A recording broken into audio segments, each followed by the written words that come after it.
A paz do Senhor, irmãos. Hoje nós estudaremos a lição número 13 da classe juvenis, classe Daniel.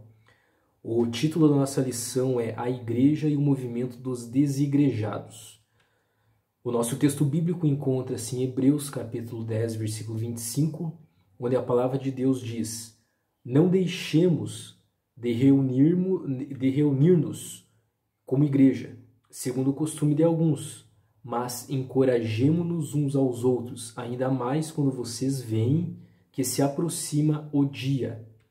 Então, quando nos reunimos como igreja, nós temos a oportunidade de adorar a Deus e de partilhar a nossa fé, fortalecendo uns aos outros no Senhor. Na síntese da nossa lição, temos que estamos vivendo novos tempos, onde surgem novos movimentos religiosos. Então, segundo dados do IBGE, no Brasil vem crescendo números de pessoas que reconhecem a Jesus como Salvador, se dizem cristãs, porém não fazem parte de nenhuma igreja evangélica. Esse grupo recebeu o nome de desigrejados. Este é um fenômeno novo e real nos nossos dias. No censo de 2010, o IBGE denominou de evangélico não determinado um grande grupo, um grande número de brasileiros. Então, esses disseram ser evangélicos, mas não frequentam nenhuma igreja. Essas pessoas, por algum motivo, deixaram de frequentar suas congregações. A igreja é fundamental para a nossa fé. O apóstolo Paulo se refere à igreja sob a liderança de Jesus Cristo como corpo espiritual. Nela há três características importantes: unidade, muitos membros, mas um só corpo; diversidade, membros e funções diferentes integrados; e mutualidade, um só corpo, com muitos membros distintos, mas todos agindo mutuamente para o bem comum, conforme encontramos em Efésios capítulo 4, versículos 15 e 16. A igreja é um organismo vivo. Igreja, do grego, eclésia, significa chamados para fora.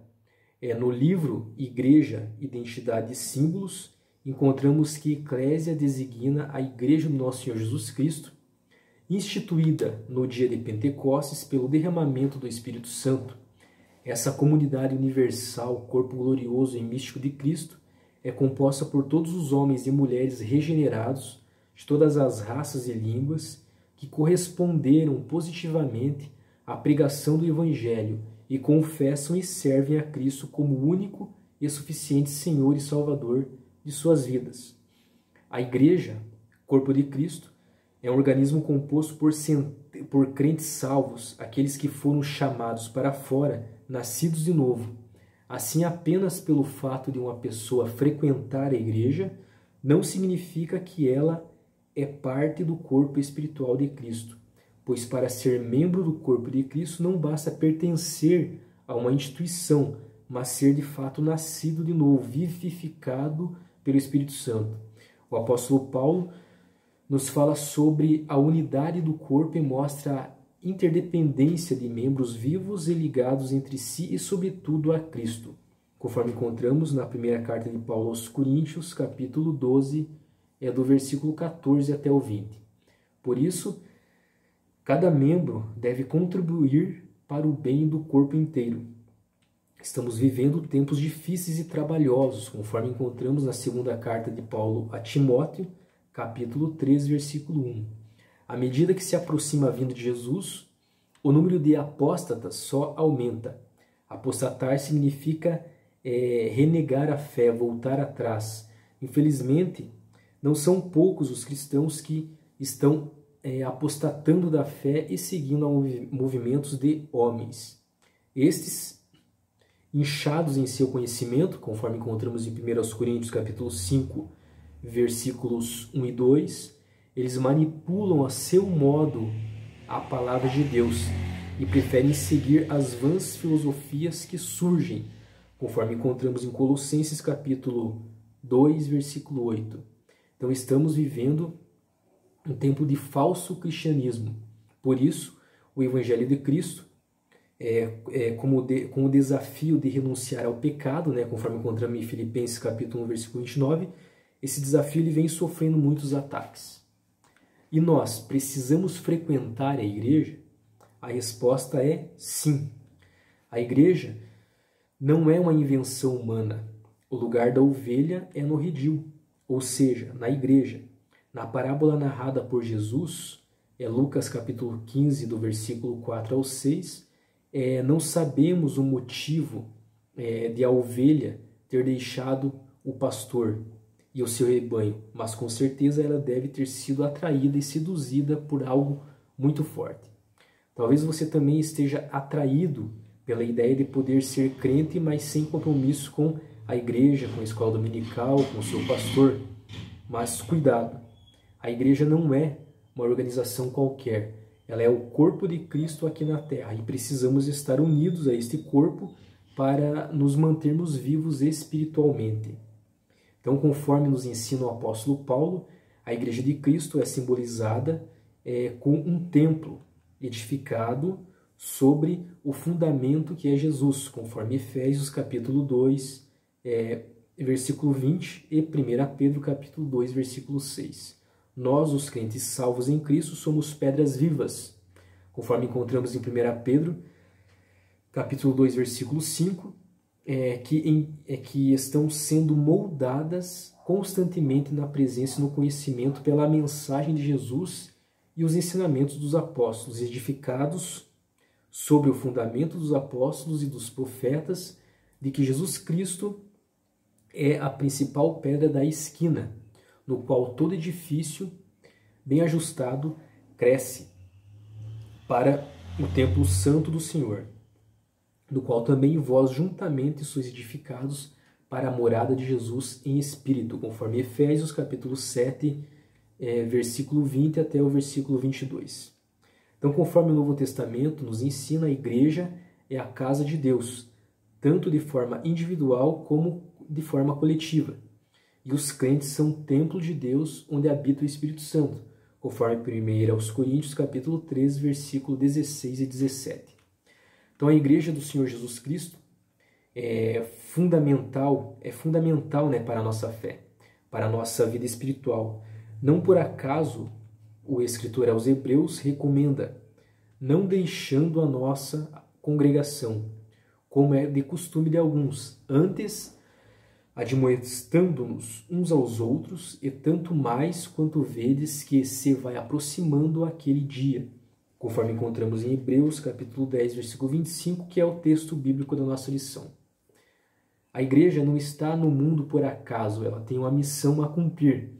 E a missão da igreja aqui na terra é exaltar, adorar, glorificar ao Todo-Poderoso, ser morada do Espírito Santo aqui na terra, conforme 1 Coríntios capítulo 6, versículo 19, revelar aos homens a sabedoria do Criador mediante a pregação e estudo da palavra de Deus, proclamar o Evangelho de Jesus Cristo a toda a criatura, conforme Mateus capítulo 28, versículo 18 e 19, e fazer com que seus membros cresçam na graça, no conhecimento de Jesus Cristo, mediante o estudo sistemático da palavra de Deus, conforme Efésios capítulo 4, do versículo 11 até o 13. Então temos uma missão a cumprir, servir ao Senhor e à nossa igreja. Precisamos dar o melhor de nós, pois Cristo se deu inteiramente por nós na cruz do Calvário. Então proclame o Evangelho de Jesus e ajude as ovelhas que estão longe do redil para que elas retornem. Então seja um instrumento de bênçãos nas mãos de Deus.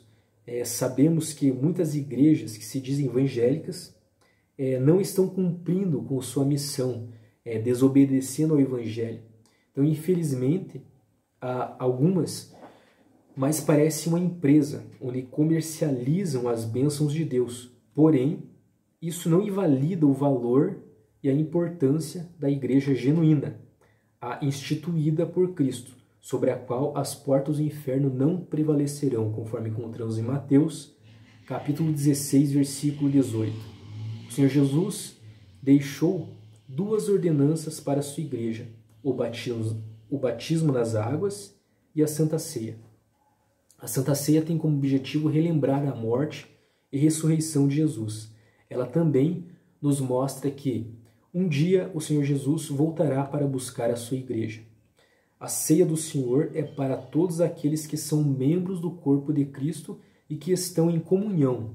Jesus declarou: na verdade, vos digo que se não comerdes a carne do Filho do Homem e não beberdes o seu sangue, não tereis vida em vós mesmos, conforme encontramos em João, capítulo 6, versículo 53. Então, muitos que fazem parte do movimento dos desigrejados dizem ter comunhão com Cristo, porém não participam de uma igreja e não tomam a ceia do Senhor, ignorando que para ter vida plena com Deus é preciso ter também uma vida de comunhão com os santos, os irmãos em Cristo, pois somos membros uns dos outros no seu corpo, conforme Romanos capítulo 12, versículo 5. Então, os dois elementos principais da Santa Ceia são o pão e o vinho.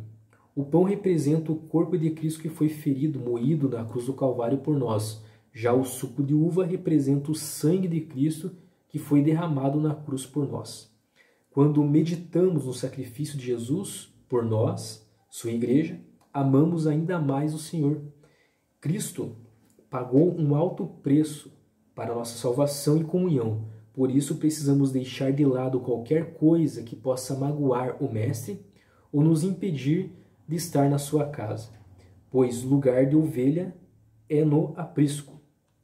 O amor e a comunhão uns com os outros é que nos identifica como igreja, como discípulos de Jesus, como o corpo de Cristo, conforme encontramos em João, capítulo 13, versículos 34 e 35.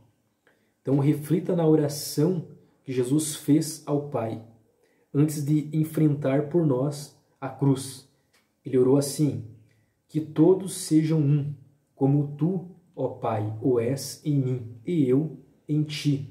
Que também eles sejam um em nós, para que eles sejam perfeitos em unidade e para que o mundo conheça que tu me enviastes. Então, essa oração sacerdotal de Jesus, ele fez oração por mim e por ti, conforme encontramos em João, capítulo 17, a partir do versículo 21.